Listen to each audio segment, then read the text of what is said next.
Imagine this. You wake up, stretch out your arms, and before you even realize, your eyes are locked onto your smartphone's bright screen. Notifications, messages, and that endless scroll of news or social media.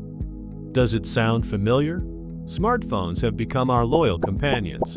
But behind all this convenience, there's a hidden cost that's quietly targeting our eyesight. Welcome to our channel, where we break down ophthalmic topics using clear language that everyone can understand.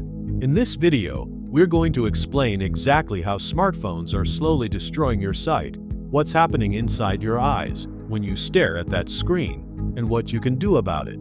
Let's start simple. Our eyes are like tiny camera lenses. They're built to constantly adjust focus and to blink away dryness, protecting the delicate surface. When you stare at a smartphone, especially up close, it's like asking that camera to work overtime for hours without a pause. Have you ever felt your eyes ache, sting, or even water after a long scroll through TikTok or Instagram? That's called digital eye strain, or computer vision syndrome, and it's become a new normal. Here's what happens. The intense focus on a bright, close screen makes your eye muscles strain, similar to how your hand muscles would hurt if you squeezed a ball too long. Not only that, but you blink less, sometimes only half as much as normal. Blinking is like your eye's windshield wiper, spreading tears to keep things clear and comfy. But when you're focused on a phone, the wiper slows down, leading to dryness, burning, and blurry vision. Now, let's talk about screen distance. Think about when you look at objects far away, your eyes are relaxed. But with a smartphone, you usually hold it barely a foot from your face. This constant close-up work trains your eyes to favor nearby objects. Over time, this can contribute to myopia, also known as nearsightedness, especially in kids and teenagers. In simple terms, myopia means that distant objects start looking blurry, so you end up squinting just to read road signs or see your friends across the room.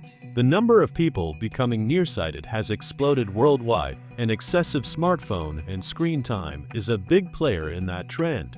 But that's not where it ends. Smartphones also blast out a type of light called blue light, a high-energy, visible part of the spectrum, which goes deeper into the eye than other colors.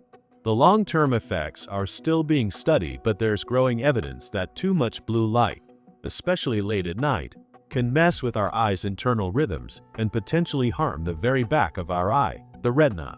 If you've ever lain awake after scrolling at night, unable to sleep, you've been hit by blue light's sneaky side effect. It blocks a sleep hormone called melatonin, tricking your brain into thinking it's still daytime. Speaking of protecting your eyes from these hidden dangers, if you're finding this information helpful, a quick subscribe to the channel and a like to the video would mean a lot and helps us create more eye-opening health content like this. The root problem is that our modern lives weren't designed for constant, up-close screen time. Our eyes evolved to scan horizons, not to stare at glowing rectangles inches from our noses.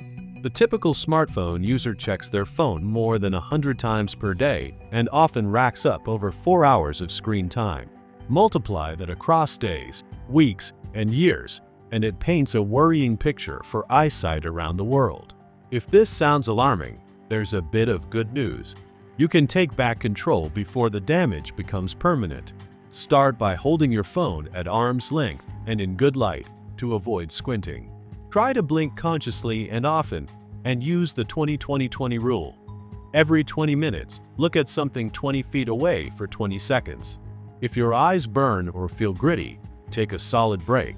A walk or just closing your eyes for a bit does wonders.